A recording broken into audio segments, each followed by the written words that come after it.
Hi every one, நான் உங்கள் Prakash Virat Veriyan. Okay, good afternoon. ஆக்சுவலாக இப்போ நம்ம என்ன பார்க்க வந்திருக்கோம்னா, இன்றைக்கி எலிமினேட்டரி மேட்ச் நடக்குது. WPL எலிமினேட்டரி இன்றைக்கி யாராக இருக்குன்னா DC vs GG. ரெண்டு பேருமே வந்து ஃபஸ்ட் ரவுண்ட் குவாலிஃபை ஆகிட்டாங்க. ஃபைனலுக்கு ஆல்ரெடி RCB போயிட்டாங்க. RCB சந்திக்க போகிறது யார்? அந்த கேள்வி தான் இன்றைக்கி நம்ம பதில் சொல்ல போகிறோம். என்னோடய அனாலிசிஸ் இப்போ தான் பார்க்க வந்திருக்கீங்க. ஓகேங்களா? ஸோ எல்லாமே நல்லா ஃபுல்லாக டீப்பாக பாருங்கள், ஃபுல்லாக பாருங்கள், உங்களுக்கே கண்டிப்பாக பிடிக்கும். ஓகே, நம்ம மேட்ச்சுக்கு போகலாம். ஃபஸ்ட்டு நம்ம டீமுடைய ஸ்ட்ரென்த் அண்ட் வீக்னஸ் சொல்லிடலாம். DC vs GG. First GG சொல்லலாம். GG வந்து போன மேட்ச் தான் கொஞ்சம் நல்லா ஃபார்முக்கு வந்தாங்க. ஸோ இப்போ வந்து GG வந்து இப்போ வந்து நல்ல காம்பினேஷனாக இருக்காங்க, ஓரளவுக்கு நல்லா செட்டில் டீமாக இருக்காங்க.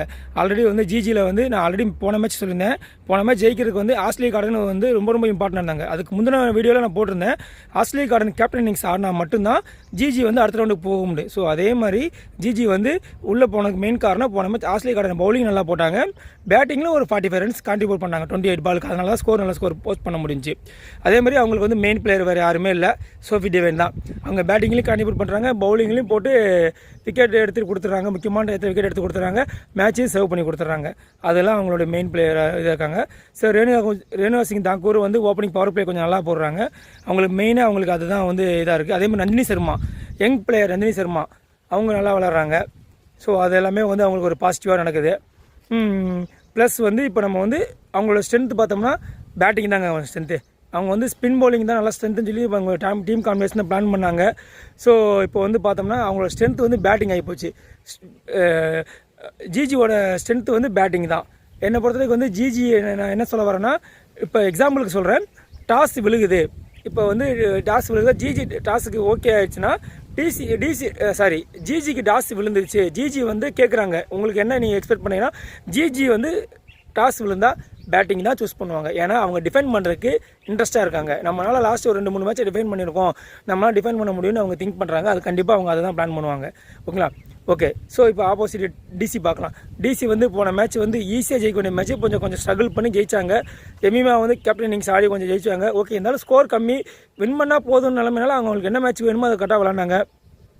அவங்கள வந்து சஃபாலி வர்மா, லிசல்லி மறக்காதீங்க, நேற்று லாரா வுல்ஃபோர்ட் போன மேட்ச்சில் வந்து ஃபார்முக்கு வந்துட்டாங்க. அவங்க வந்து வேர்ல்டு கப்பு ஃபைனலில் நம்மளை வந்து எவ்வளோ தண்ணி காட்டினாங்க உங்களுக்கே தெரியும், சவுத் ஆஃப்ரிக்கா டீமில். அவங்க அதே மாதிரி நம்ம போன மேட்ச் ஃபார்முக்கு வந்துட்டாங்க. அவங்க ஃபார்ம் கண்டினியூ ஆயிடுச்சுன்னா GGக்கு டேஞ்சருங்க. அது ரொம்ப பெரிய பிரச்சனை வந்து GGக்கு. அவங்கள நோட் பண்ணியிருப்பாங்க, ஐயோ லாரா வுல்ஃபோர்ட் ஃபார்முக்கு வந்துட்டாங்களே, அவங்க ரொம்ப ஃபீல் பண்ணுவாங்க. போன மேட்ச் 50 அடிக்கலை, பட் இருந்தாலும் ஃபார்முக்கு வந்துட்டாங்க அவங்க லாரா வுல்ஃபோர்ட். ஸோ அது வந்து முக்கியமான விஷயம் ஆகிப்போச்சு. ப்ளஸ் வந்து அவங்கள வந்து மரிசான் கேப்பு ஆல்ரவுண்டரு, நல்ல பவுலரு, அவங்க சூப்பராக பவுலிங் போடுறாங்க. ஓகேங்களா? இதுதான் அவங்க. இப்போ வந்து DCயை பற்றி பேசுவோம். DC வந்து டாஸ் வின் பண்ணால் என்ன சூஸ் பண்ணுவாங்கன்னா, கண்ணை மூடிட்டு அவங்க பவுலிங் தான் சூஸ் பண்ணுவாங்க. ஸோ இதுதான் DCயோடைய ஸ்டேட்டஸு. ஓகேங்களா? ஸோ இப்போ நம்ம என்ன பார்க்க போகிறோம்னா, மேட்சோட அனலைசிஸ் பார்க்கலாம். மேட்சோட அனலைசிஸ் படி பார்த்தோம்னா, இந்த மேட்ச் வந்து வதோராவில் நடக்குது. வதோரான்றது வந்து கொஞ்சம் இன்றைக்கி வந்து என்ன நினைப்பாங்கன்னா, சேஸ் பண்ணி ஃபைனலுக்கு போகணும்னு நினைப்பாங்க. பேஸ்டான் வந்து GG ஃபஸ்ட்டு பேட்டிங் முடிக்க திங்க் பண்ணுவாங்க, DC வந்து செகண்ட் பேட்டிங் முடிக்க திங்க் பண்ணுவாங்க. இந்த மேட்ச் வந்து ஹை ஸ்கோரிங் மேட்சாக இருக்காதுங்க. ஆல்மோஸ்ட் வந்து 150 to 170 தான் ஸ்கோராக இருக்கும். ஸோ இதுதான் என்னுடைய அனாலிசிஸ். பவர் பிளே ரொம்ப இம்பார்ட்டன்ட்டுங்க. ஃபஸ்ட்டு பேட்டிங் முடிக்கிறவங்களுக்கும் சரி, செகண்ட் பேட்டிங் முடிக்கிறவங்க சரி, பவர் பிளே ரொம்ப ரொம்ப பவர் பிளே யார் வின் பண்ணுறாங்களோ அவங்க தாங்க மேட்ச் வின்னர். சிம்பிளுங்க, இதாங்க மேட்ச் வின்னர். ஏன்னா பவர் பிளே வந்து யார் நல்லா படுவாங்க. இப்போ பவர் பிளே வந்து நல்ல பேட்டிங் ஆடி 60 ரன்ஸ் 70 ரன்ஸ் அடிச்சிட்டாங்கன்னா நல்ல ஸ்கோர் போஸ்ட் பண்ண முடியும். எல்லா பவர் பிளே ஃபஸ்ட்டு பவுலிங் போட்டு 30க்கு 2 40க்கு 3 அப்படின்னு எதாவது எடுத்துட்டாங்கன்னா, ஸோ அவங்க தான் மேட்ச் வின்னராக இருப்பாங்க. ஸோ இன்றைக்கி வந்து மேட்ச் டிசைட் பண்ண போகிறது பவர் பிளே தான். ஓகேங்களா? ஓகே, கீ பிளேயர் பார்த்துடலாம். கீ பிளேயர் யாருன்னா, இந்த மேட்ச்சில் மெயின் கீ பிளேயர் இருக்க போகிறது வந்து ஃபஸ்ட்டு DCயில் சொல்லிடுறேன். DCயில் நான் சொன்னேன்னா மரிசான் கேப் இருப்பாங்க. Marizanne Kapp main key player இருப்பாங்க. ப்ளஸ் வந்து ஷஃபாலி வர்மா, லிசல்லி, ஜெமிமா ரோடிஸ், இவங்க தான் கீ பிளேயர். ஓகேங்களா? அதே மாதிரி அந்த பக்கம் பார்த்தோம்னா ஆஸ்ட்ரேலியா கார்டன், சோஃபி டிவைன். ஓகேங்களா? இவங்க 3 பேருமே வந்து மெயின் கீ பிளேயராக இருப்பாங்க. இதுதான் மேட்சோடைய இது. பிளேயிங் லெவன் 2 பேருமே சேஞ்ச் பண்ண மாட்டாங்க. போன மேட்ச் என்ன ஆடினாங்களோ 2 பேருமே வின் பண்ணியிருக்காங்க. 2 பேருமே பிளேயிங் லெவன் சேஞ்ச் பண்ண மாட்டாங்க. சேம் பிளேயிங் லெவன் தான் இப்போ நடக்க போகுது.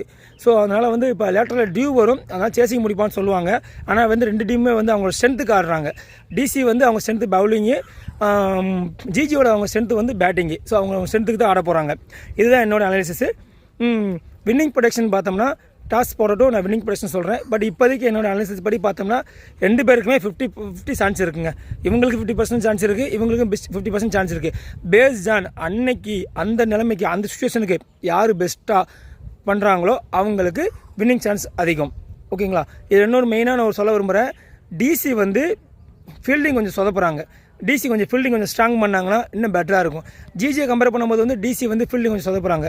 ஸோ அதுதான் அவங்களுடைய இதாக இருக்கும். இதான் என்னோடய ப்ரெடிக்ஷன் வந்து ப்ளஸ் அனாலிசிஸ் இதுதான். ஸோங்களா, நீங்கள் மேட்ச் வந்து நீங்கள் கண்டினியூவாக டாஸ் போகிறதுக்கு முன்னாடி வந்து நான் உங்களுக்கு அடுத்த ஒரு வீடியோ போடுறேன். அப்போ நீங்கள் பாருங்கள். என்னோடய வீடியோ வந்து கண்டினியூவாக பாருங்கள், லைக் பண்ணுங்கள், சப்ஸ்கிரைப் பண்ணுங்கள்.